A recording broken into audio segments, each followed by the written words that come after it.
friends, and welcome to another episode of your Bish Therapist podcast. And today I am so happy to have Lyndsay and Brady back from Recap Rodeo. Hi, friends. Hi, Bish Nation. We're back. Yes, we're allowed back. Are you kidding? Every time. Yes, anytime we're allowed back on a podcast, we're like, us. Bish Nation loves you. Like, Patreon loves you. Sorry. My dog Rat was just saying she loves Bish Nation too. Yes, she does. What kind of dog is Rat? Rat is her mom is a Dachshund and her dad is a Havanese poodle. So she's like a cream-colored, wire-haired Dachshund. She's perfect my in gosh. every single way. What a little cutie. Yeah, I know. She's perfect. I would pick her up, but now she's roamed away. I'm trying to get her up here. She is very cute. But yeah, in all seriousness, people are obsessed with you. And, I just love that when we podcast together, we just have so much fun. And so I was like, you guys, we have to do this again sooner than anticipated. So here you are. Yes, we are always down to chat all things. So we are so happy to be back. Yes, thank you. Today, we're going to start by talking some Bravo breaking news. And then we're going to get into Real Housewives of Salt Lake City, the finale, the reunion part 1, and maybe a little bit of Beverly Hills Southern I don't know, TBD, y'all. I love to just have a plan, but then we get started, we see where it goes, and then the plan lays itself out. That's my kind of plan. So let's get into it, y'all. On Watch What Happens Live, Andy Cohen announced the Real Housewives Ultimate Road Trip cast, which is Portia Williams, Vicki Gunvalson, Giselle Bryant, Teresa Giudice, Kyle Richards, Lisa Barlow, and Countess Luann. What do you all think of this group? Listen, when we assemble these women like the Avengers and we get a ragtag group of our favorite ladies from each city, I think magic can happen. And so I pray that magic does happen with this. Because, the idea of Luann and Portia, being drunk together, I don't know, my nipples get a little hard just thinking about that. That just sounds like a delightful evening of television, right? Yeah. I want to get off work, I want to hate my life, and then I want to turn on and see Portia and Luann, drunk together. That is so fun. The only wet blanket in there is Kyle. I'm kind of we could have picked, I don't know. I would have loved to see Dorit maybe or Rachel Zoe. I don't know, but they gotta bend the knee to Kyle and give her the honor, I guess. See, Brady, I had the exact same thought because Portia on Watch What Happens Live, they said Portia would be on it, and I was like, I'm all for that. Then as they were going through it, I think they then announced Vicki first, and I was like, okay, I'm, Vicki's back on Bravo, whatever. And then I think it was Luann was announced. I said, okay. As soon as they said Kyle, I was like, oh, we're not getting shit. Yeah. I was like, we're not getting shit. I was so annoyed with that. But then Lisa, I was like, okay, Giselle, okay, Teresa. I also know there's going to be so many side characters. It was announced Nene Leakes is going to be a part of it. So then I'm like, let's freaking go. So I'm excited for all parts of it. So just the Kyle part, because we have so many other parts to focus on, Kyle isn't going to ruin it for me, but I was kind of wah when she was announced because she's going to give us nothing. Just like Beverly Hills this season, give us nothing. Well, and here's the thing that is funny. I just posted about Beverly Hills. I totally hear everyone who's saying Beverly Hills is giving nothing, but for me, it's giving everything. There is so much room for psychological interpretation with Sutton. The defense she's on a tear this season. She is on a tear of psychological defensive-ness. It's between the projection and the displacement and all of these things, which if we have time, I'll talk a little bit about. I was actually had so many notes last night for Beverly Hills, but that's just because of what I do. If I don't like it as a fan, as someone who looks at the underpinnings, I find it interesting. But here's what bothers me about this road trip thing. First of all, I feel how you feel about Kyle, but with Lisa Barlow. I'm like, why are we giving this person a continued platform when she cannot be authentic or real or whatever? I mean, we got a little bit of authenticity in the finale, I feel, with Lisa, like just a smidge. But that annoyed me. And the other thing that annoyed me is why no Miami? Where is the Miami representation? Yeah.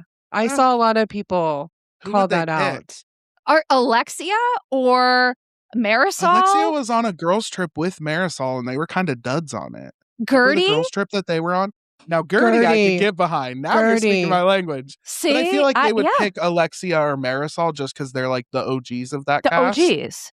But and they've been on a girls trip and they're not that great. I mean, that is a great point, Brady, because I did watch that. I liked that girls trip. Like I do like them. But I understand what you're saying. Like it wasn't anything new or different. It was like their same shtick, their same dynamic, just kind of like in a different setting. But Gertie, I think, deserved maybe a spot. Yeah. And I don't love how I feel like Miami is like the ugly stepsister of the Housewives franchise. Yeah. And I don't love it because I feel like A, they deserve better, and B, it's one of the few actually good franchises. So maybe let's represent it. Yeah. I do have a question for both of you. I understand your hesitance with like Lisa Barlow. However, do you think because none of the other Salt Lake City girls are on this cast, could we maybe see a different side or more vulnerable side? Like I could see maybe Nene and Angie K talking and Nene maybe pulling out some stuff of Lisa. Like I'm excited to maybe see her with a different group of girls. I do think the Salt Lake City girls are just trying to all just tear each other apart right now, but then also Kiki after. It's so fun. So I'm actually curious, what is she going to be like with these girls? Is she going to up and up a little bit? Or is she just going to be her Lisa Barlow self, which more likely would be the case, but I'm open to seeing if we will see a different Lisa. Because she hasn't been on a girls trip, has she? I don't think so. I think just Whitney and Heather have. Yeah. So I will be... that is the only saving grace behind Lisa Barlow, because I share that opinion. Like, she's not going to give us anything. She's not any more open or vulnerable at the reunion so far. Like, we're just going to get the same thing. But maybe out of her comfort zone, she might be a little different. Listen, not, but but I love the reframe, and yeah, you're right. Now I kind of see it from that different perspective, because truly what I know about like working in groups and different dynamics is that like the group dynamic can change behavior so much. Yeah. Absolutely. So you're right. I mean, being away from her Salt Lake people, which they do kind of have this odd commitment this season to like tear each other down and then like, have a kiki. It almost feels like they're trying too hard to be like Potomac or Atlanta. They're like forcing this different narrative that they want for their show. And I feel like it's giving audiences like we're our neck is breaking. We're just like, Whiplash. What's going on? Yeah. I mean, basically. Yeah. And you know what? And I could try to have this perspective from Kyle too, right? Because Kyle, this is also, I think she's the only Beverly Hills person. So I'm interested to see her in this dynamic as well. So they haven't started filming yet, right? Well, what I heard was that Nene's part was already filmed. I think Nene is the first stop on this tour, and her spot was already filmed. And I have to say, when I heard that Nene was coming back, I couldn't have been more shocked, because I thought to myself, this is the only human on Bravo who could sue Bravo and then be welcomed back with open arms. Yeah. Like, who else? Who else but Nene Leakes could Andy forgive and forget? Could the network be like, well, you tried to sue us, but welcome?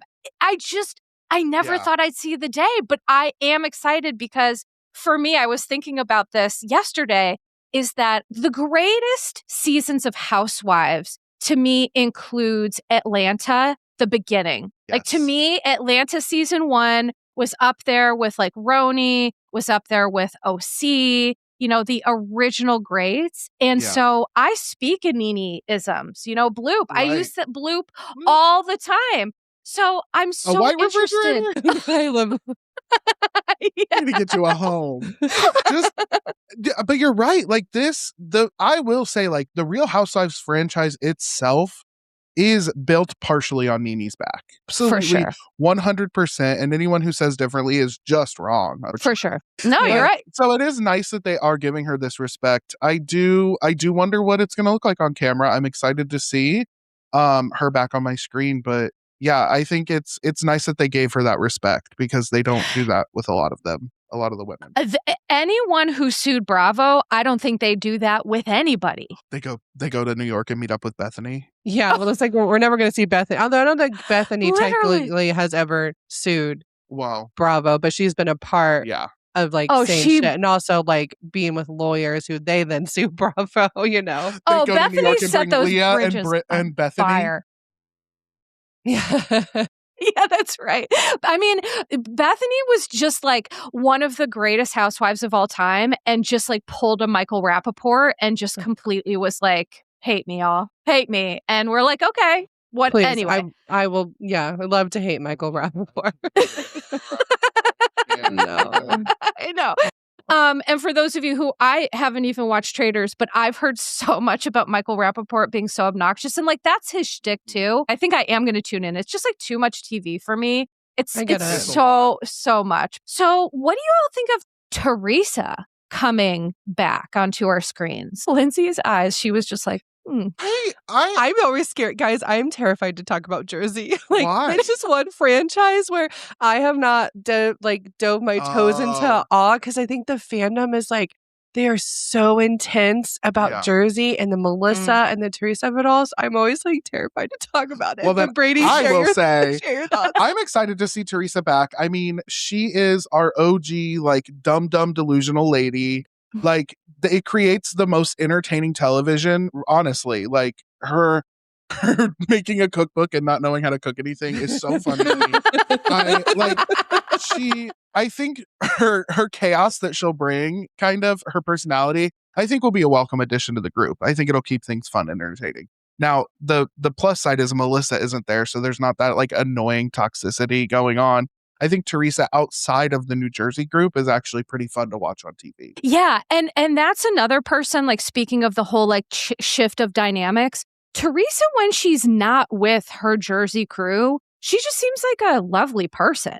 Yeah. Mm-hmm. But then she gets around a camera and the ladies and it's like, hold my beer. I'm going to be so toxic. It's like Teresa on Next Gen NYC where she just popped up for a second and she was a delightful addition to the scene where she was having lunch. She like pointed out the cameraman. She was just being cute and funny. So hopefully that's the Teresa we get on this. She was like that on Traitors too. She was like, you just see like, oh, Teresa, your little dumb self. That's mean, but it's kind of true. I just like want to like pet her. Like, it's okay, Teresa.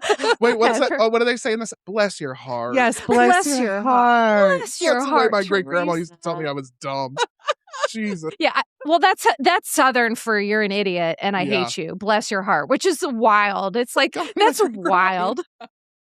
I hate you. Bless your heart. Yeah, that's. I'm sorry if I'm mischaracterizing it, but that's what I hear.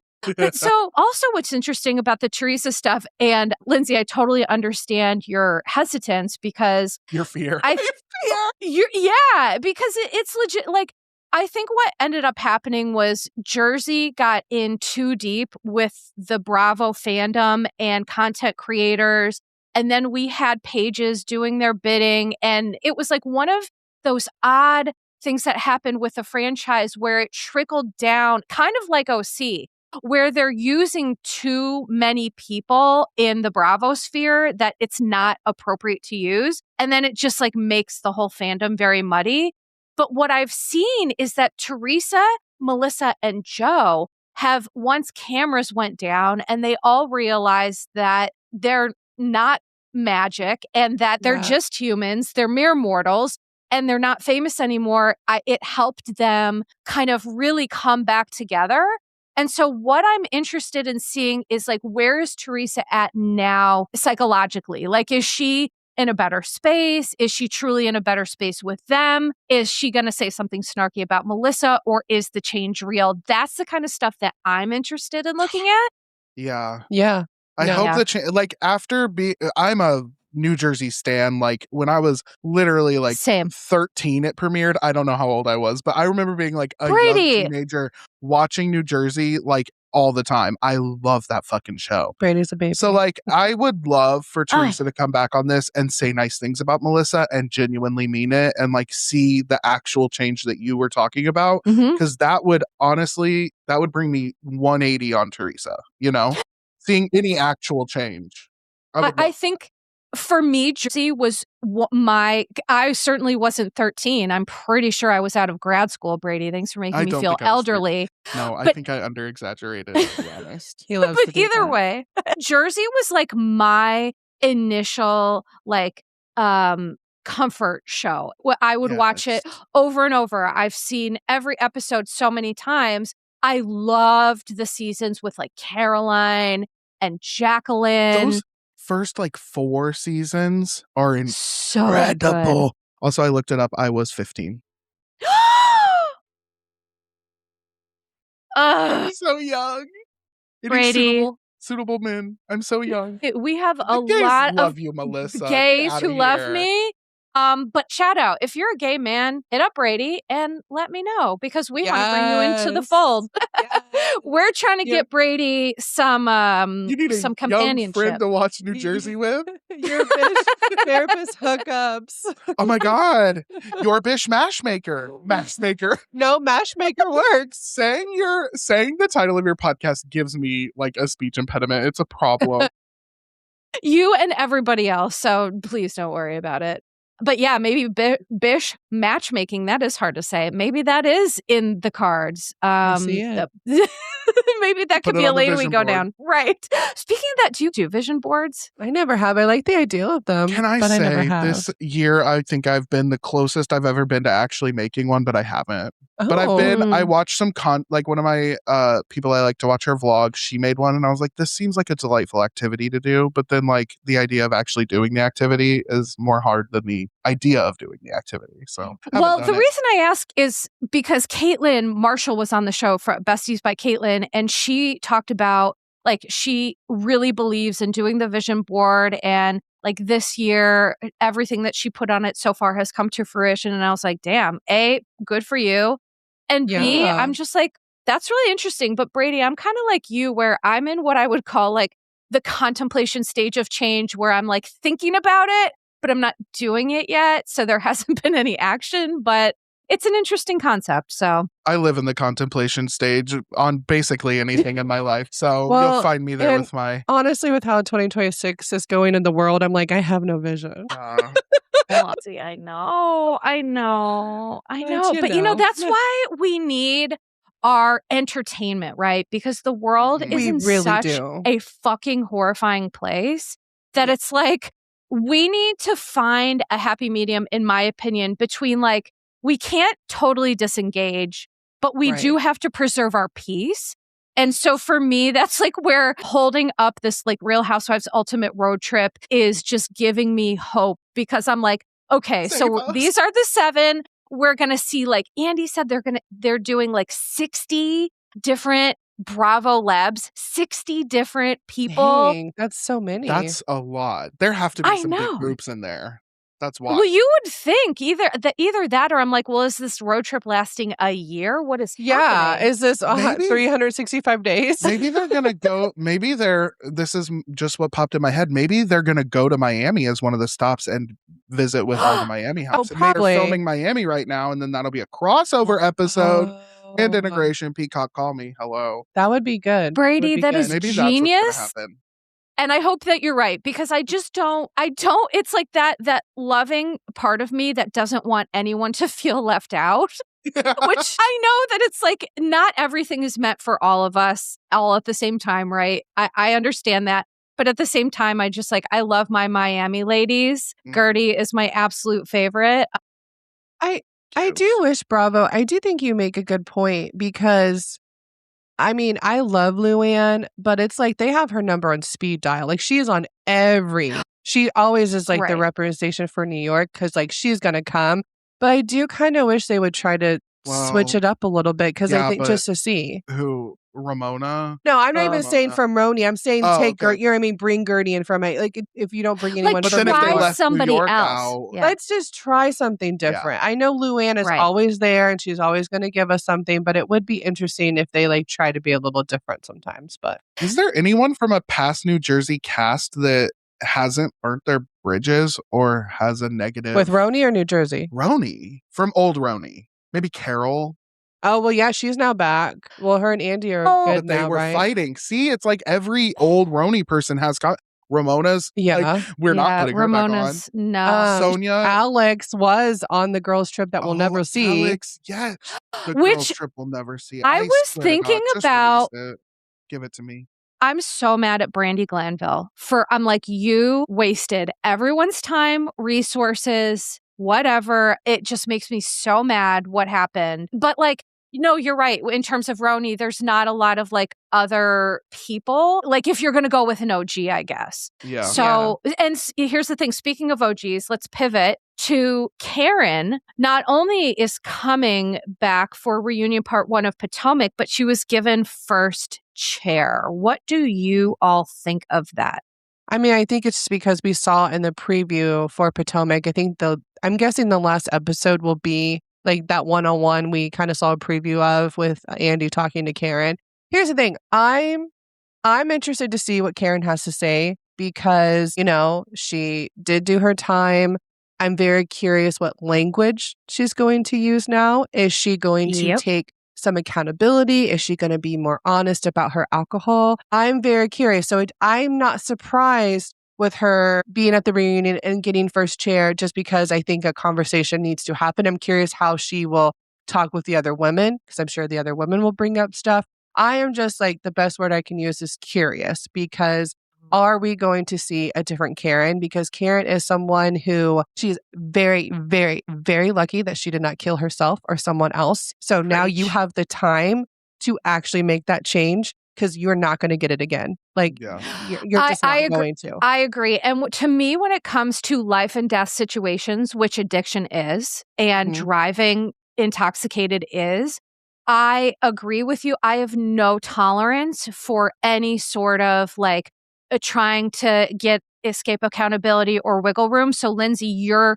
you saying you're looking forward to hearing her language, I fully agree with that. I can tell, not just me, like it doesn't take a therapist to be able to tell with Karen when she's taking accountability or not. In fact, I've really never seen Karen really truly take accountability.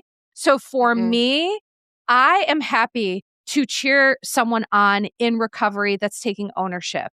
I am not happy to do that for someone who's trying to blow smoke up our asses and is putting people and public safety in danger. I'm not here for that. Yeah. I think that's definitely what my opinion will like hinge on too, is if in that 101 we see a different Karen who's taking accountability, recognizing her impact of what could have happened and what did happen, I'm interested to see how she navigates that conversation. And if she navigates it well and we see a different side of her, hell yeah, I'm so fucking excited that, this horrible thing going to jail is horrible for anyone, no matter if you deserve it or not. Like, hopefully this horrible thing could have been the change that she needed, like we all hoped for. Now, if she doesn't take accountability, I'm going to be really annoyed that she's first chair at the reunion, but we'll see. But they always, Potomac also feels very much like one of those franchises where like that first chair means something to those ladies. Oh, yeah. Right. And so I also think it's kind of like, well, she is Karen. Like, you know what I mean? At the end of the day, she is Karen Huger. So she's going to be in that first chair, I guess. I have a real issue these days with, I don't want to support really crappy behavior. I think that's literally where I've been with, for example, like when it comes to Mary Cosby and the stuff with the docuseries. Caitlin Marshall talked about some of the issues with the docuseries. They really didn't do a lot of things right. They used content creator stuff without permission.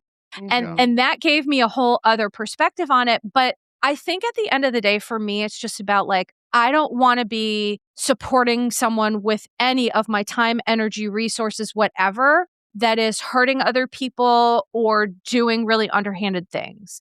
Yeah. And I think that we all kind of like in Bish Nation, we all feel the same way. Yeah. There's other fandoms that they're not there, but like we're just kind of an empathetic group of folks. Well, and it's almost like being the first chair. It's like, I don't want to put Karen on a pedestal right now.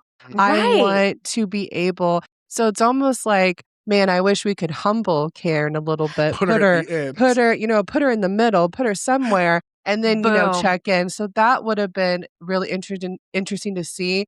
But they obviously didn't do that. So I just have to frame it as like, okay, I'm going into this conversation. My ears are open. What do you have to say, Karen? And how great would it be if she was vulnerable and honest? And then if she came back on the show, like actually seeing someone navigate that and like them like actually showing it laid out, like show me go to meetings, show me go to therapy, like give that. No, I know. But how Sorry, amazing. there's something about a meeting that just doesn't. But like how amazing would that be to actually see on Potomac, on any of the like franchises? So I am cautiously being open about it, but we shall see. I also hope, I'm curious how Andy will also, navigate the conversation as well. Because I don't feel like Andy always is best at these kind of conversations. So we shall see. And, I think the only downside with Andy, which I can't even fault him for this, but when you start to have relationships with the people that you're asking questions to, it informs your perspective, right? It changes, like, I'm not going to you guys are my friends. I'm not going to question you as hard or maybe as sharply as I would question someone else. So I think that's just part of him being human. Yeah. But I fully agree. Optimistic. Let's see what she does with it. But I think you said something, humility, which is like in recovery, humility is probably one of the most important things to achieve, which is just like, who am I? What am I doing? And let me get humble and accountable and like own my stuff. I think that would be really powerful to show that, but I don't know if Karen's capable. So we're going to find out a lot, I guess, is either by what she says, what she doesn't say, but what Andy says, what he doesn't say. It's going to tell us a lot either way. So I'm excited to talk about it. I know. I know I said too, like it would be really interesting to see her if she does take accountability on the show, but I also would respect even more if she also still took more time because she is so early on into whatever she has identified with. Like that would be, I'd be like, okay, I feel like she'd be taking it seriously because I can imagine, getting out of jail for, DUIs and having some sort of relationship with alcohol, coming back to a Real Housewives show. There's going to be temptation. Also, like the Potomac ladies, they like to poke fun. I don't know if that, I mean? Like, I don't know if I would be able to handle that. So I'll be curious if maybe, I don't know. I actually would like to maybe see her take space too. I want it all. I don't know. No, I mean, but we do at the end of the day, we love these women and I do want to see Karen win and I want to see her thrive. And I do agree that like being in recovery and being a housewife is going to be triggering as shit because no one's going to not drink. They're still going to go to wineries and do all these things. And obviously tell being your husband's cheating on you. Right. Yeah. They're not going to be like, oh, let me not trigger Karen. They're going to be like, I'm going to trigger you and I hope you relapse. It's like, I don't know. It's so crazy. So, I always, obviously, we all love to see like a great storyline with like mental health, addiction, things like that. So, I guess, TBD. Yeah.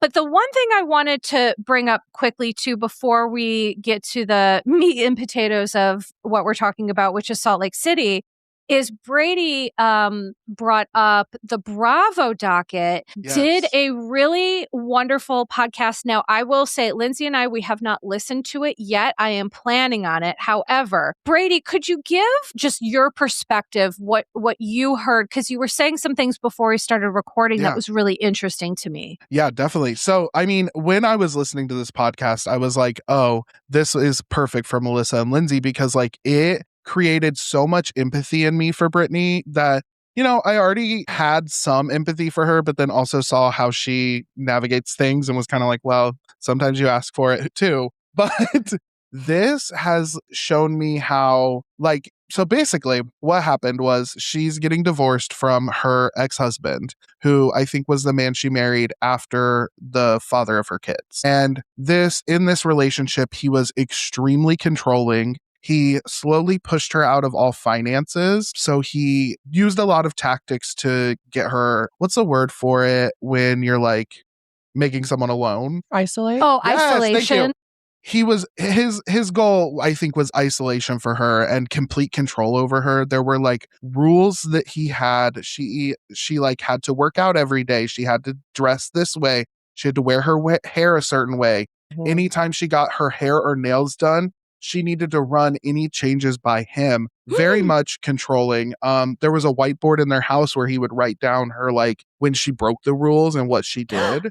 Okay, Abby Lee Ew. Miller. Yeah, there was a pyramid. No, I'm just kidding. She literally did that on Dance Mom. Sorry, I had to Yes, say I it. know. Which is and why then- I've never watched, because Abby, I cannot stand Mel- that woman. Cannot Melissa, if you stand ever her. want to make $1 billion, make a paid series of you breaking down Oh, Dance Moms. Dance Moms with your Yes. knowledge. I swear to Yes. God, people would. Oh my God, like put it on the TV network because I want to see that because Okay. it would be insane. But anyways, so it was just he was very controlling. He didn't allow her to communicate with her friends or her family. So it really made a lot of the things we've heard from her child make more sense. Now, like, I don't know, like, I think there's ways around stuff. I don't know. But either way, it created a lot of understanding for me for why she did the thing she did. It also kind of seeing how much of a people pleaser she is too helps me kind of empathize with how she got trapped in this as well. Because you see her people-pleasing tendencies even on the reunion, like when she came out and she's like, you can tell she's just a little kid trying to make the people around her happy. Literally, she's like a child who just wants to be loved. Because the fact of, I always say this, probably every podcast, is that the one need that we all have is the need for belonging and love. Period. Yeah. And, you know, if you're raised in a dynamic, whether it's because of the church or because of your family dynamic or cultural dynamics, whatever, and you're not getting that, you're going to seek that in ways that we feel we deserve. And that's how a lot of people end up in domestic violence situations, because we don't believe that we are good enough, we're valuable, we're worthy. And then we become vulnerable, right, to these tactics that these people use. Like you said, the isolation, the criticism. Brady, let me ask you a question. The Bravo Docket, did it look at old court cases, or was Britani a guest? How was this information coming to us? It was through court cases. So all those allegations were through legal filings. So the divorce itself was separate from this lawsuit. What she's seeking, I think, 2.5 million in damages from him for intentional infliction of emotional damage, I think was the like official thing. Okay. And they did talk about the strategy of keeping this separate from the divorce as far as legal filings, because I think it would have muddied the divorce more. But yeah, so it was a separate thing. She was suing for damages, and then they actually read his response, his legal response, his filing back, where a lot of it, you guys, was him kind of saying, well, yes, that is true. There was a whiteboard, but this, like, changing the context of it, which was really strange that he's admitting to these things and these rules and these tactics that he's done, but then saying, but that's not what it was. We had to do the whiteboard. She was making mistakes. Yeah. She was acting out. I mean, she needed a sticker chart. It wasn't a whiteboard. It was actually a notebook. No, when you guys listen to it, it's insane. Even the Bravo Docket ladies, Ceci and Angela, they're like, why would he say this? Did he write this himself? I can tell you why. It was submitted by a lawyer. Did the lawyer let him write it? Like, they were just I can tell you why. Men like this can say whatever they want and get right away with it. So they don't mind saying the truth because they're so used to always spinning it and manipulating it beyond what is truth that it shows his level of narcissism, his probable lack of empathy, his probable presentation of predatory, abusive behaviors. I'm pulling no punches at this point because I just have no tolerance for people like this. Yeah. None. And so, men like this, they'll just like shout it from the rooftops because they're like, well, everyone's going to listen to me. I'm just a white guy, just like crushing it over here. And everyone's believing what I'm saying. And it's like, Yeah. And didn't you say too, he had like a expectation for like a sex schedule? Oh yeah. No, not even schedule. Whenever he wanted it on demand. No. That is that's called sexual assault. Yes. That's sexual literally. assault. That's not a sex life. That is No. having the person that you're partnered with be like a sex slave. That's what that means. No, literally. Yeah. It created an understanding of kind of a lot of her behavior. I don't know. It seemed really fucked up what she went through. It seemed bad. Well, and it makes sense. And we've said this before as far as like, Melissa, I've heard you say this before. And we've talked about it too. Like, it is interesting with Britani and her daughters and how her daughter, Olivia, has described like this perfect mother, this very involved mother.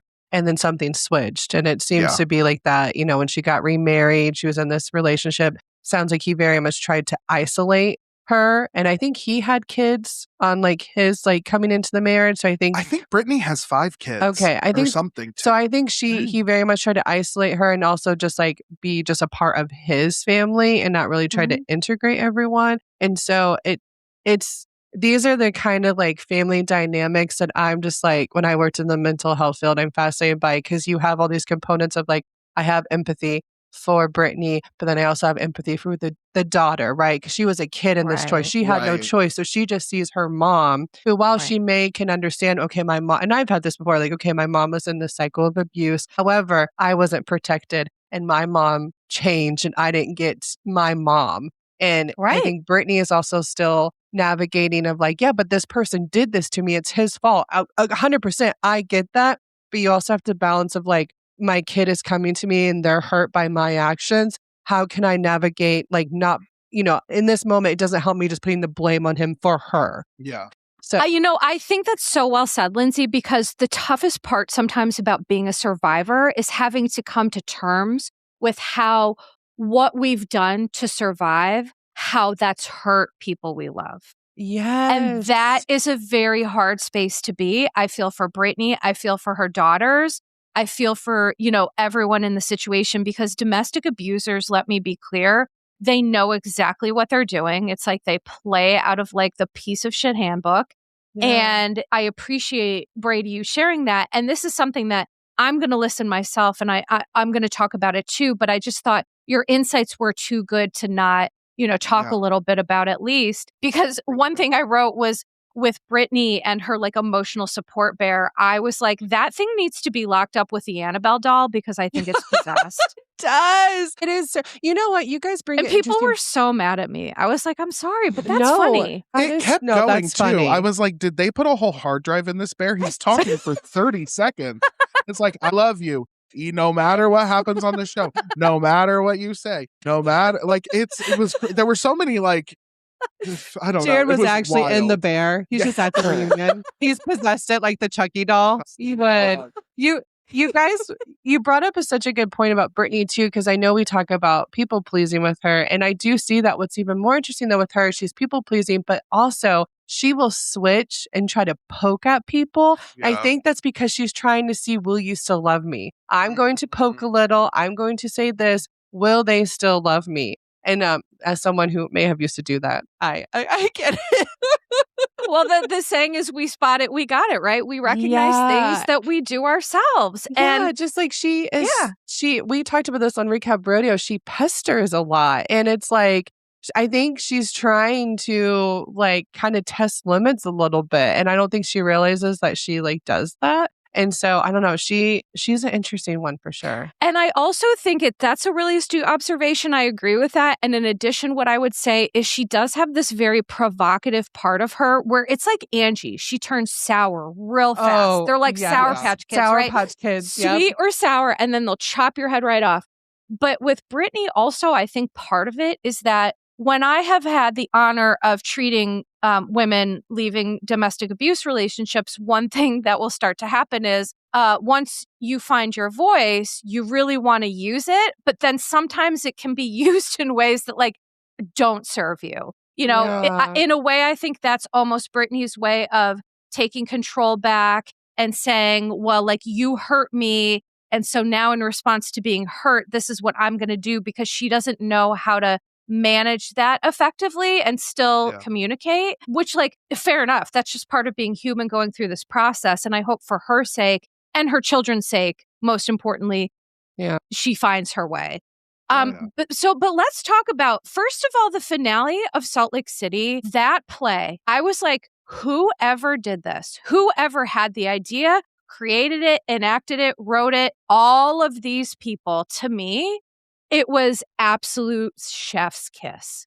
I've never seen a better episode, I feel like, of television, because for me, it was like these truth bombs being said in very eloquent, well-written ways, but they were such truth bombs. And then watching each of the women's faces. And here's the thing, as a therapist, sometimes you have to say things to people that it breaks through some of their perception and it kind of rocks their world a bit. And so I recognize that face. Those faces of Heather being like, oh shit, they got my number. And then Bronwyn being like, yep, they got mine too. And each woman, it was like dominoes. They just went down. Literally. See, what did you all think? I'm not gonna lie. Don't lie. I'm not gonna lie. I'm gonna be honest, because I said on Recap Radio. I do think a part of it, I'm gonna be honest, I hated the play aspect. I have to say it because I knew this, and when you were talking about how much you loved it, I was like, oh my god, yay! Because here's a part of it. This is where my literal brain comes in. Yeah. I tuned out of it so much because it wasn't a fucking play. It was a woman just speaking on I wanted actresses. I wanted costume changes. I wanted a performance. Instead, I got basically slam poetry just yelled at me for 30 minutes with interpretive dance. So I was I'm not gonna lie, I should probably rewatch it because I wasn't watching the women's faces because I was pissed I wasn't watching a play. I was like, here we go, Hamlet, where are you? Yeah. I was expecting that, so I didn't really see the faces. Or honestly, I tuned out a lot of what they were saying. But I really liked the aftermath of it and how Bronwyn started the conversation of well, shit, I'm looking in a mirror watching this. I can't blame you all. I liked that aspect. But I think I just got too caught up on this isn't a play. This play isn't about us. It's not a play. And that's you're not wrong. You're not wrong. She was like, I hated that play. And I was like, but their faces.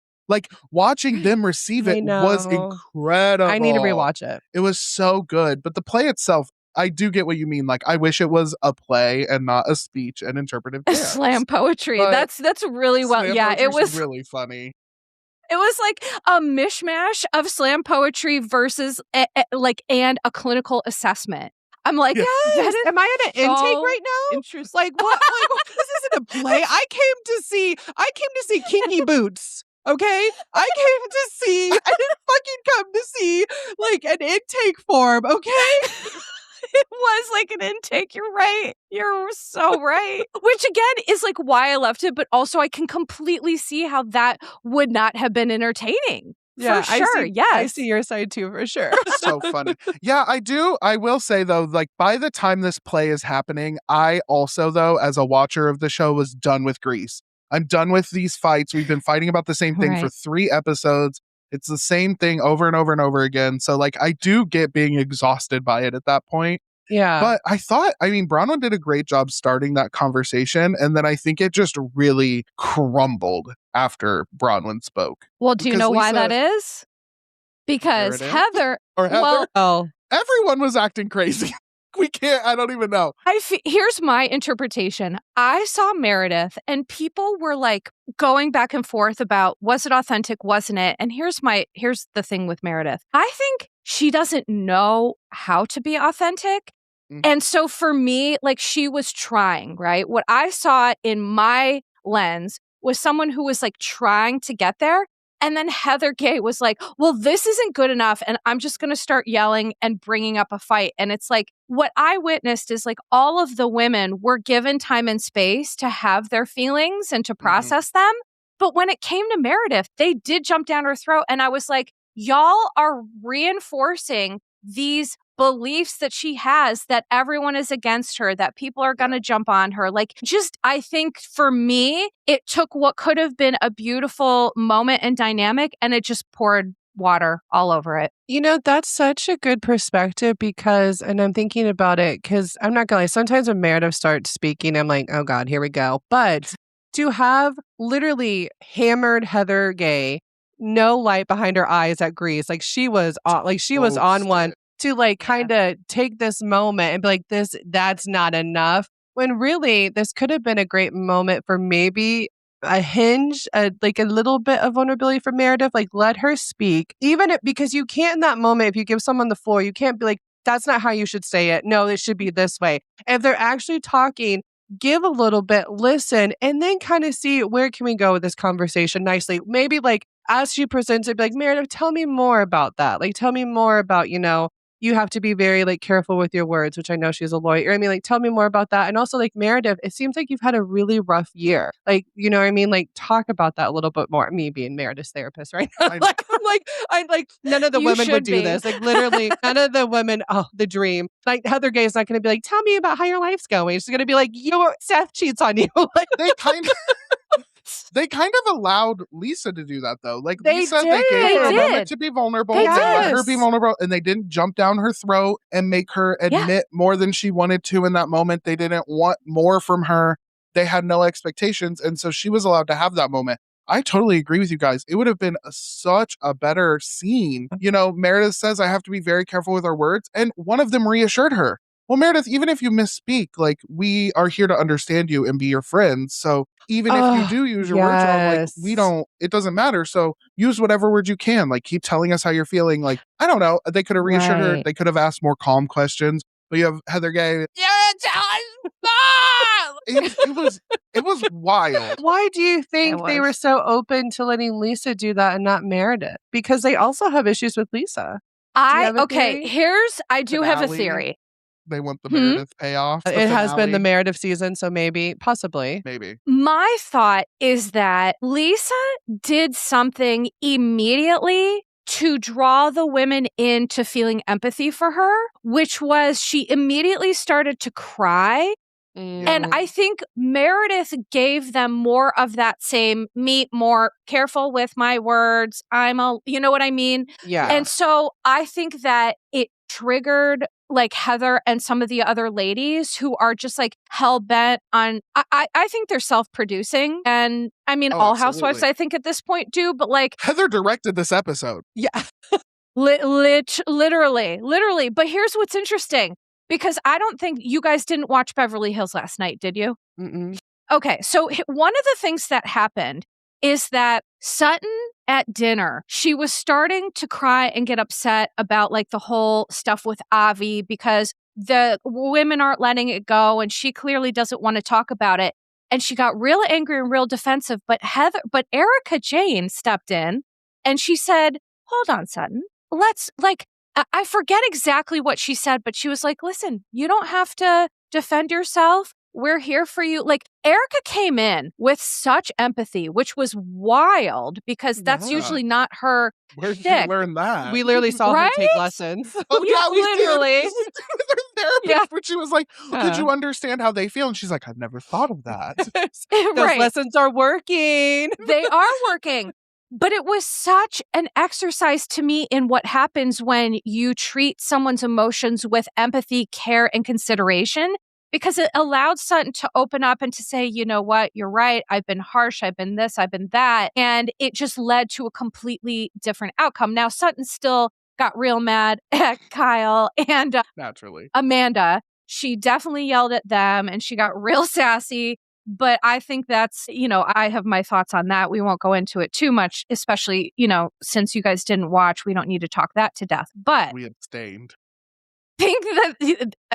I think that the point is that when we meet people's needs and emotions with genuine empathy and curiosity, the world is our oyster in terms of what we can get from that. And to me, that is super entertaining. I wish it would happen more. So if Heather's going to self-produce, do it better, Heather. Well, listen to this podcast, take our notes, and meet them with empathy instead of drunken yelling. Well, and that's not to say, like you said, Sutton still had her reaction. Meredith still could have had a reaction, right? And here, like, I'm not seeing, like, I know Whitney, the way that she has worded things has been awful. But even if Whitney, let's say she didn't call her a pill popper or an alcoholic, like, actually, like, went to her and said, hey, I have some concerns, even if she did it in the most polite, empathetic way, Meredith could still have a reaction, but at least you try to approach it differently. And you know what I mean? So it would have been interesting after this not a play if they would have tried to let her speak and tried to just, not turn into what it turned into. If Meredith still had a big reaction and kind of shut down, then they tried. And then they could be like, you know what, Meredith,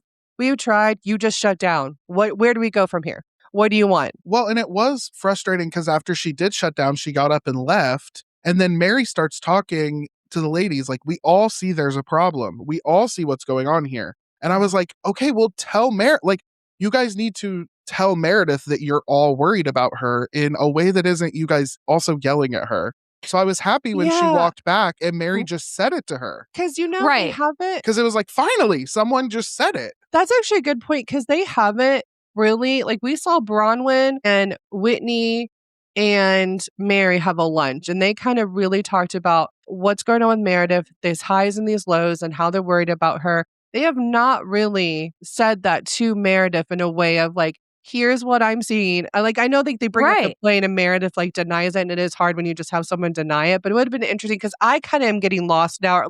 Okay, so what? I know there's this plane incident, but what are you upset with Meredith about so much? Is it because you think she's drinking too much or something? But you all do stuff, so I get lost. Right. And I think the fact too, the other thing that I forgot to mention is that I think with Meredith, it felt like a abrupt, unasked for intervention.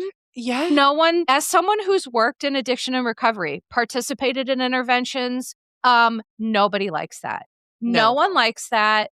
Doing it impromptu on TV when someone doesn't think that they have an issue, there are barriers of denial here that you can't just hop over on your high horse and expect someone to join you in that. So I think that, with Reunion Part 1, I have to say, I felt Reunion Part 1 was pretty sleepy. Yeah, it was, okay, let's celebrate that there has been 6 seasons, 100 plus episodes of the show, but it was 30 minutes of celebrating that. I said, okay, there is some stuff for this season that we can get into. Well, so you're saving that for part 2. I know they always do that, but here's the thing, we don't need 3 parts. You don't have to drag it on like this. So I thought, usually part 1s of the reunions are not great. I'm not gonna lie, I was a little bored with this one. I still thought anytime I watch a reunion though, I'm like, God damn it, I need 24-hour footage on these ladies. Cause with the Meredith and the Whitney of it all, BravoCon, and they have such different versions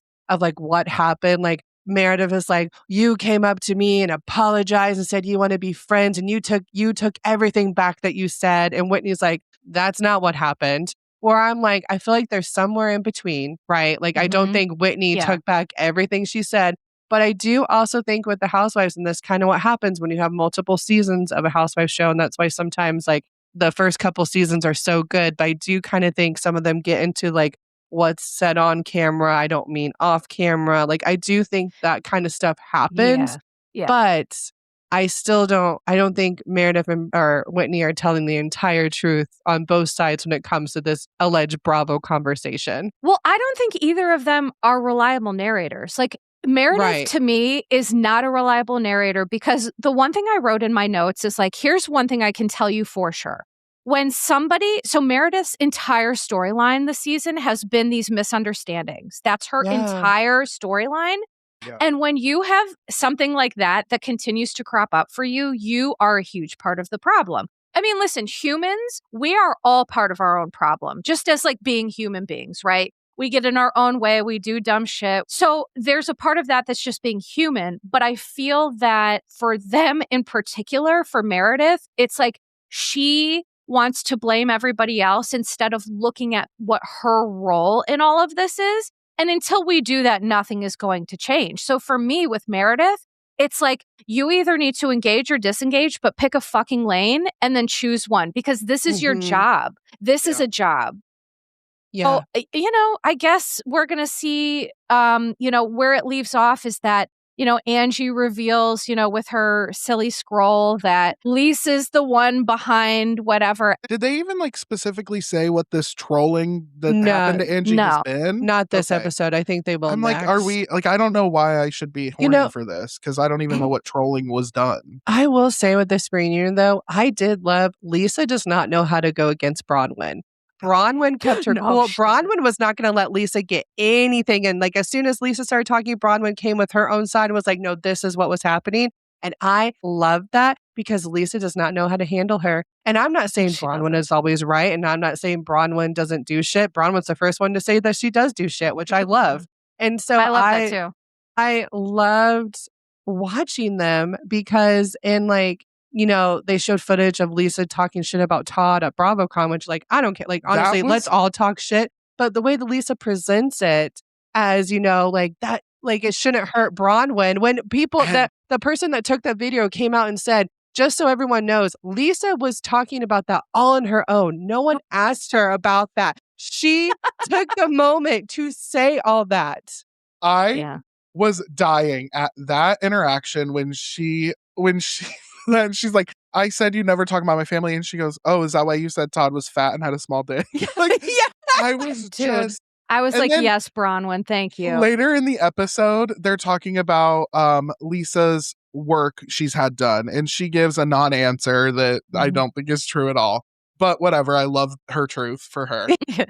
And Lisa just goes, I never shame anyone for the way they look. And Bronwyn just immediately goes, except for my husband who's fat and has a small dick. And I was like, also, Lisa has definitely shamed other people before. So that is insane, Lisa, to say. Here's the thing. Lisa, this is classic projection because one of the things that I wrote, and I will stand 10 toes down on this, is that I don't like the way that she talked about Todd. Now, did Todd say that he wouldn't piss on her if she was on fire? Yeah, that's egregious. But I'm not of the belief that the things that I do not because of things that other people are doing, but sometimes that's how people live their life. And I was to me, the Bravo fandom, where's the outrage with Lisa, body shaming Todd? And it's oh, well, he's a man and he's unlikable, so no one cared. Unfortunately, but it's still he sucks. not okay. He does suck, but it's that's so gross.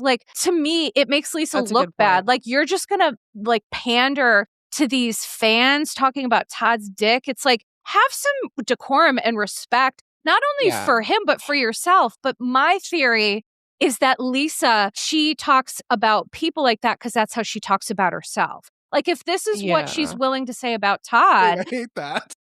I know, because it humanizes her and it makes it sad, but I just think she has really bad self-esteem. I also think it's sad, but I also do think she wanted to embarrass Todd and she wanted to embarrass Bronwyn. I think a part of it also is that, I think it's a mixture of how she feels about herself. Also, any moment that she can take to embarrass other people, because I think she feels a lot like that.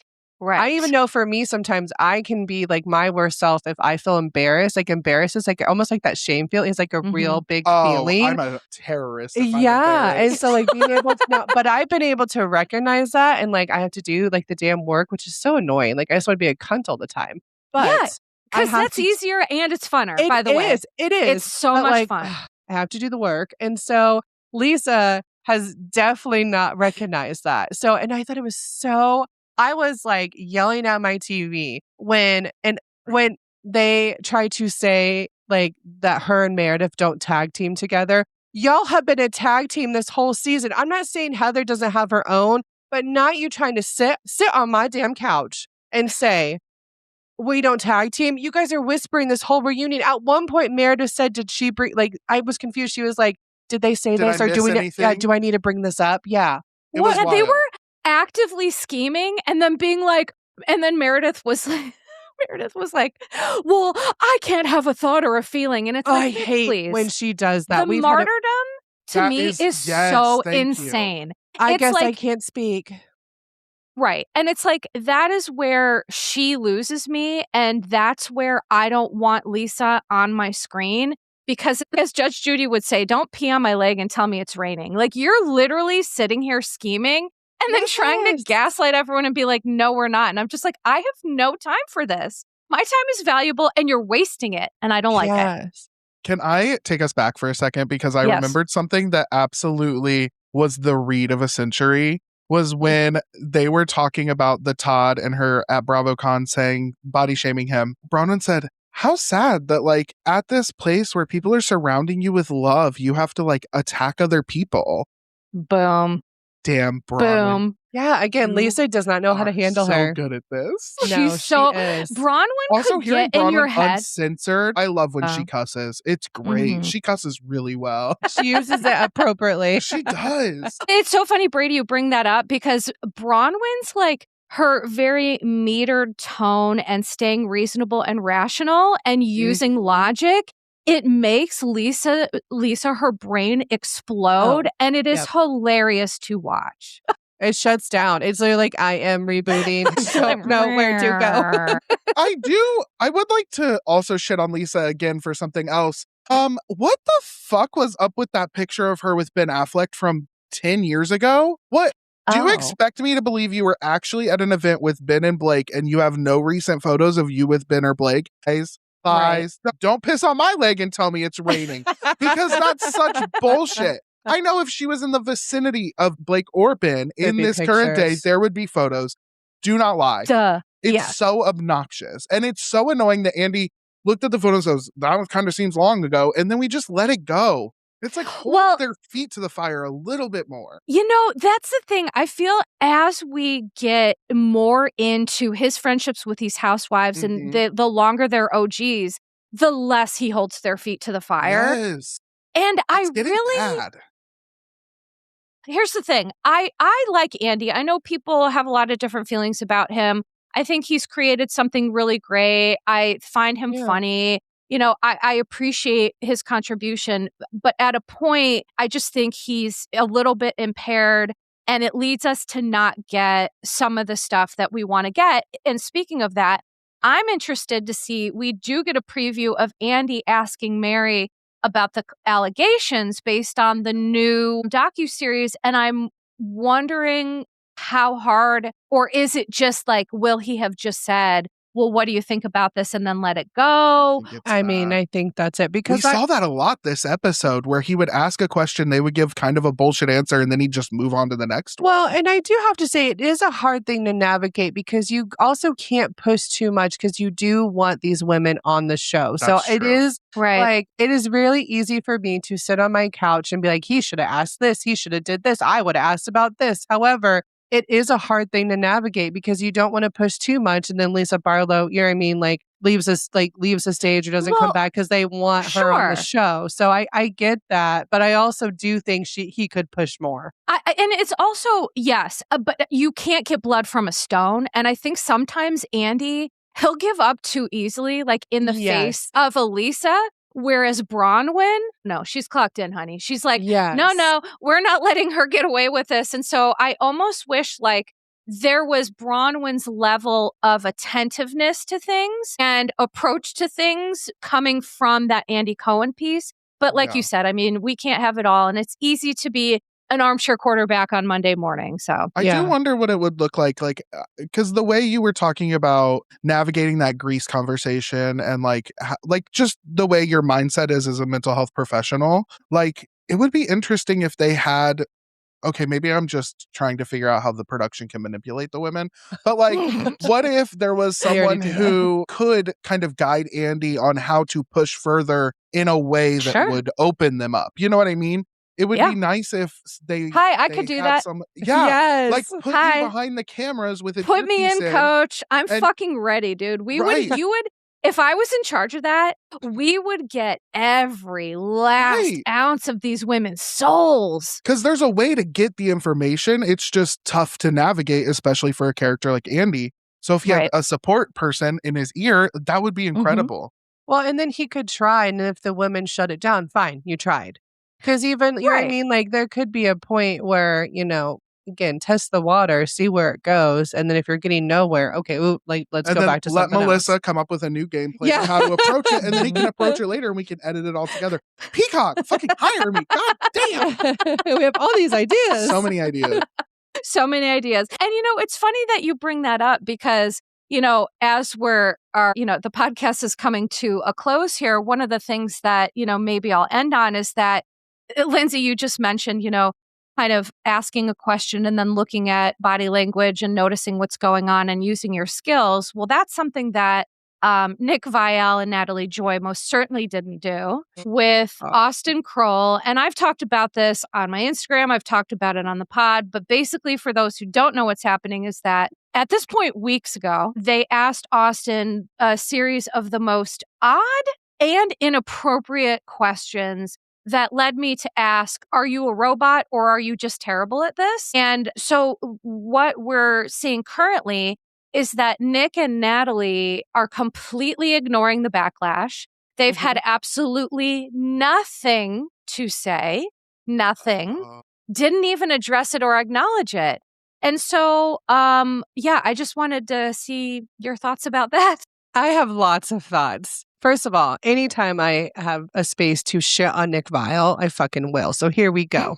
First of all, Nick, you're not a fucking therapist. Stop trying to pretend you're one. You do this, ever since you started a podcast, which men with podcasts, white men with podcasts, it has to be stopped, okay? What? I'm sorry. I know. The gay men are fine.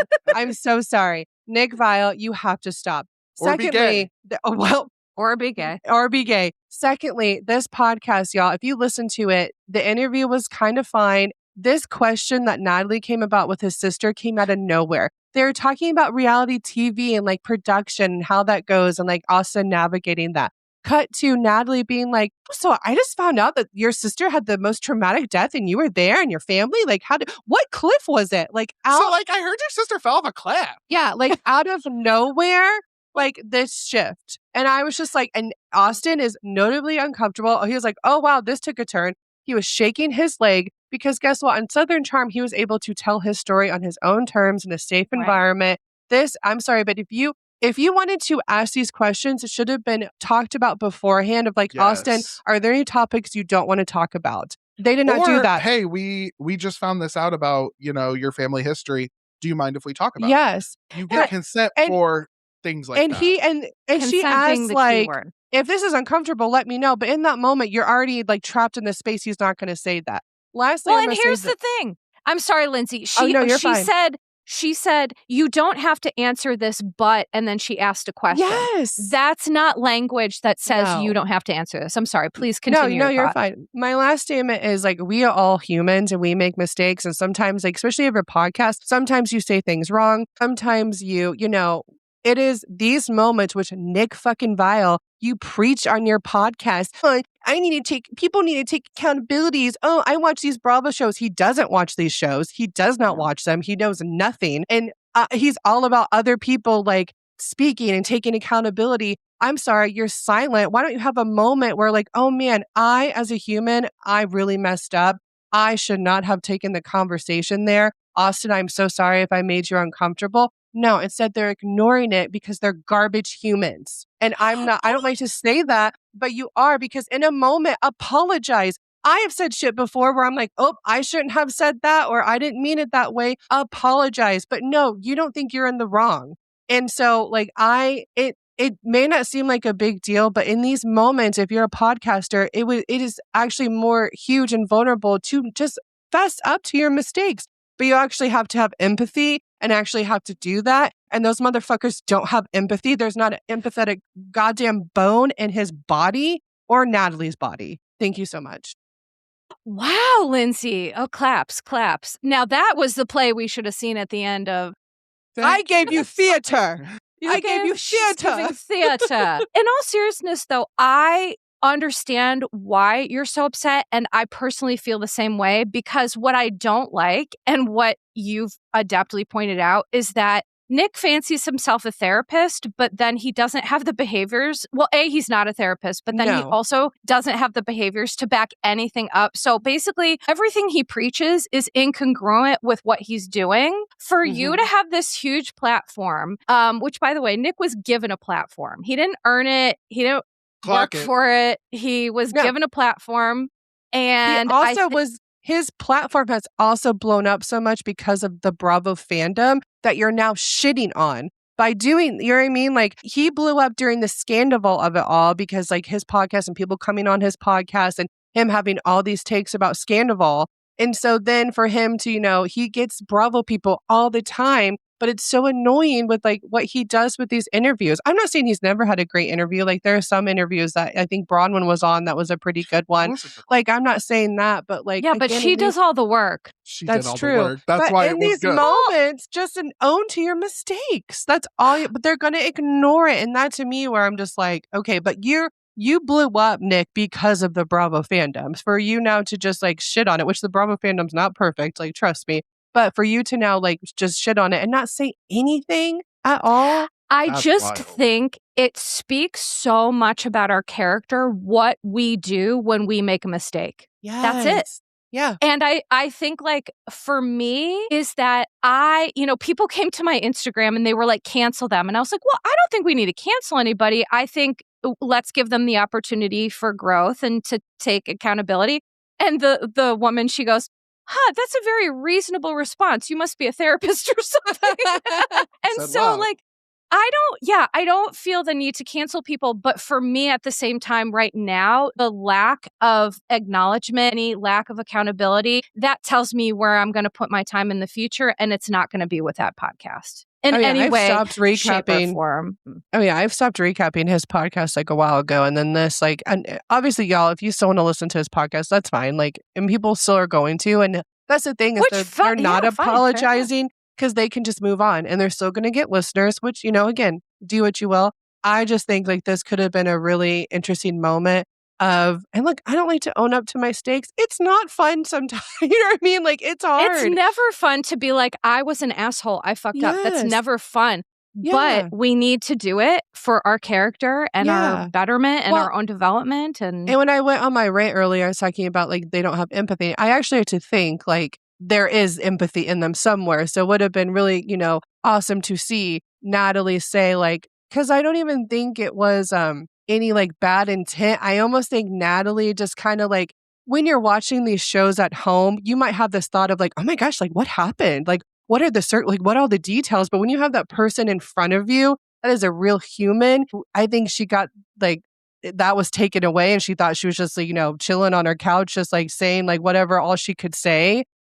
So in this moment, like you see the response, like, oh man, that's not what I intended. Like, I really need to think like how I talk to people and I need to apologize for that. Cause I also know like it triggered a lot of people too, like, especially like people who have lost siblings, cause that's a really hard thing to navigate. And like, it's not looked at as like always like a serious thing. Like it's rarely looked at as like a serious thing. And here's what's wild is that I'm going to be mindful of how I discuss this. I had a client who tragically lost a brother in a very tragic public manner. And working with her helped me to understand that sibling loss survivors are completely ignored. They're just pushed to the side. Their experiences aren't valued or discussed. And so I've had a lot of survivors reach out to me and thank me for, speaking on it. And I think that's why we're angry, right? Because for Austen, who is a sibling loss survivor, to see someone get treated in that moment with such lack of care and concern, it's not okay. As a therapist, when I'm doing an assessment and people fill out all that paperwork, I'm not just like, they don't just come into the room and I'm like, so tell me about the worst trauma of your life. There's nuance, there's like a dance, there's a little, give and take. And I think the lack of that just in general, it says either you're just not good at this, you're a lazy interviewer, you don't care enough to make changes, whatever it is, your actions hurt people. And that is what I don't like. Yeah. And the last thing I'll say about this, Nick in that interview too, he just has no concept of anything because he was like, man, like I think about my life and I'm really glad I've never been through something like that. Cool, bro. Glad you haven't like had it either. Like, can you imagine, like, you're talking to someone about that? Like, first of all, they bring it up. And they're like, damn, I'm glad that didn't happen to me. Cool. Damn, I'm glad that fucked up shit hasn't happened in my life. Yeah. So it's just like Yeah. like, It's again. like, man, I love my sister. I'm glad she's still here. Like, Yes. just so bizarre. ignorant. It was so ignorant. So ignorant, and it does not surprise me. And again, y'all, do not hold your breath. This isn't the first like tidbit that Nick and Natalie have gotten into. They never take accountability because they do not think they are wrong. And it even shows you that like they're the type of people that they can't even like fake an apology. You know what I mean? Like there's some people who are just like, oh shit, like they can't even do that because they're awful. Like they're not even trying to people please here. Like that is wild. Not. They don't give a shit about what other people think. So listen, I say everyone listening to this, I'm a big proponent of putting my time and energy into things that serve me. That's what I'm going to say. And I encourage you to do the same. If you like the Viall Files, great. If you listen to it, no problem. This is, do what works best for you. But my behaviors stand with people who I advocate for. Yeah. And I stand with sibling loss survivors and trauma survivors and all of that who deserve better. So, yeah. And also know if that podcast made you upset, you have the right to be upset. And that I'm sorry that them not apologizing also probably hurts too. And just, you can feel all the feels when it comes to this because it is I've seen some comments like people are making this a bigger deal than what it is. Like, no, I'm sorry. Like this is a big deal because they're not taking any moment to acknowledge it. And that even stings a little bit more. So, yeah. And I don't tolerate people gaslighting how other people feel, like people who are like, this is not a big deal. And it's like, well, it is to people who've been traumatized. So maybe speak on behalf of yourself and not anybody else, please. And I even listened to your podcast. Was it Caitlin? Is that her name? Yeah. I even liked her because she was even someone who said that she has never really been the person to like shit on Nick Viall, where like I have. But she was like, Nick Viall is always, I'll listen to his stuff sometimes. Like I've never really like thought about him that much or really, thought he was like that bad. And she even was like, but this, you know what I mean? So even the people who, because some people are like, well, it's just people who don't like Nick. I'm like, no, it's like he has hit all markets with this. He's pissed everyone off. He has. Yes. You're right. He has pissed off every market. Kudos, Nick. Way to go. There you go. But thank you so much for being here. I feel like this conversation lasted 12 seconds. Yes, it went by so fast. I looked at the timer and I was like, you said we're getting to the end. And I was like, what do you mean the end? We just started. I'm not even close to finished. Well, no, in all sincerity, though, is there anything before we wrap up, anything that y'all wanted to say that we didn't get to talk about that you wanted to outline? Any last thoughts? Not that I got to talk about Salt Lake City and I got to shit on Nick Viall. Like, happy Friday. Perfect. Happy Friday to me. I'm good. But seriously, thank you so much for having us on. We'll definitely have you on Recap Rodeo again because our listeners love some Melissa. Literally, let us tell you. Oh, yeah. Your highest number downloads. I got this from my sisters who were like, I love when Melissa's on. And I'm like, thanks, sis. Oh, yeah. Yeah. We just... That's so when you sweet. get into this podcasting space, it's always like, just like interesting, who you have on and who you vibe with. And Brady and I have been very lucky. Like, we have you and Mandy and so many other guests that we just like love so much that, so we love you. And we're always happy to come on for the Bish Nation. Yes. Well, you guys have to be regulars, number one. And number two, the other thing I love about us is like, we all have this little group now that it's like, I love that my friends are friends, that I'm like, oh my God, I love that so much. Yes. So let everybody know, please.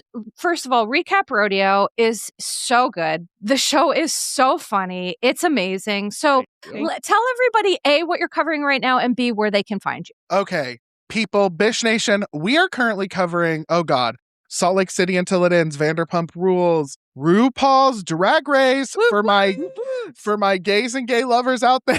Yes. We cover RuPaul's Drag Race, Potomac, Sister Wives. We run the gambit. So our Tuesday episodes right now, we cover some pop culture news. We talk about our lives a little bit. We talk about a few of the shows. And then our Thursday episodes, we started doing 2 a week. And we're going to do 2 a week for however long we want to until we decide we don't, because guess what? It's our show, not yours. Bloop. I stole that from something, I think. But Bloop for sure. But yes, check us out on Tuesdays and Thursdays. We are Recap Rodeo. You can follow us on Instagram at Recap Rodeo. Find us anywhere podcasts can be found. There you go.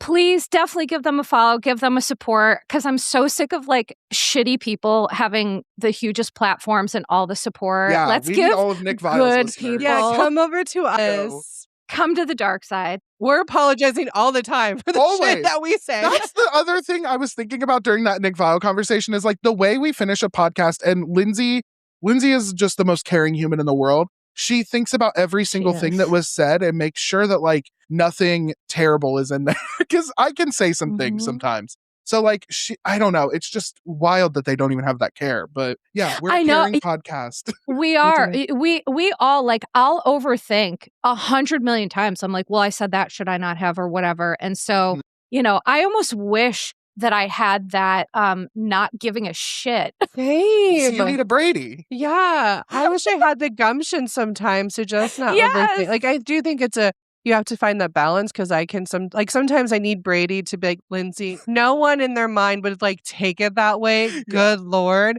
But I also and then also on the other side, I'm like, Brady will be like, oh yeah, I didn't think of it that way. So I think you need that. I don't think Nick and Natalie have that. I wanted to put diarrhea in the title of an episode, and Lyndsay was like, I don't think people want diarrhea in the title of an episode.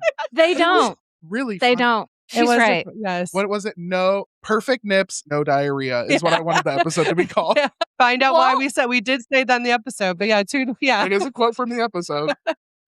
Okay, tune in to find out where that came from, because that's the thing I love about Brady is like, you never know what is going to come out of your mouth.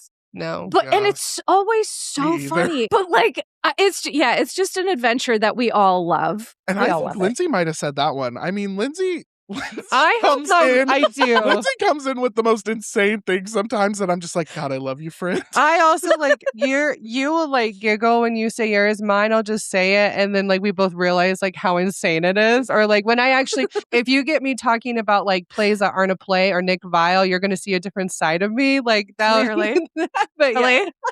Lyndsay was standing on business. I was like, this is the maddest I've ever seen you. I was scared. Men. But for everybody listening, thank you so much for your time, your energy, your resources. We appreciate that you spend them with us. And please don't forget to check out Your Bish Therapist on Instagram, because Instagram is actually removing my followers. That's a whole other thing. Jesus Christ. Fucking Meta. I'm like, Dad, is that you? Do you work for Meta? Dad, Dad. Oh shit.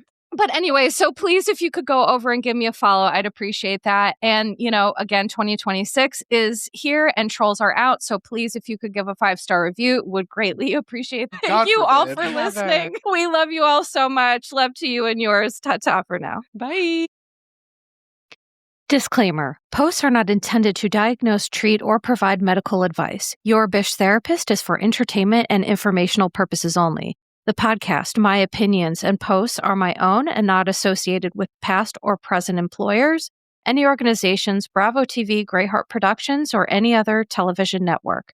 The information in YBT podcast and on its social media is provided for general informational purposes only and is not intended to diagnose or treat. Please do not act or refrain from acting based on anything you read, see, or hear on YBT podcast or associated social media. Communicating with YBT via email and or social media does not form a therapeutic alliance. Melissa, operator of YBT, is unable to provide any therapeutic advice, treatment, or feedback.